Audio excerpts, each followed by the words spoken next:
অনেক একটা মজার আচার নিলাম। হ্যাঁ, সুমাইয়া যেটা বলছে এটাই সত্যি। তো আজকে আপনাদেরকে দেখাবো কিভাবে বেলের আচারটা বানানো হয়।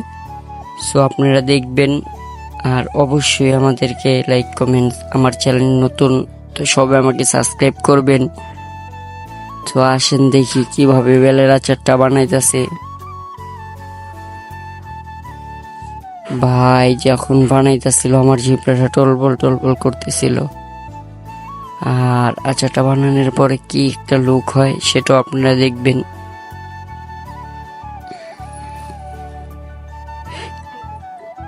অস্থির।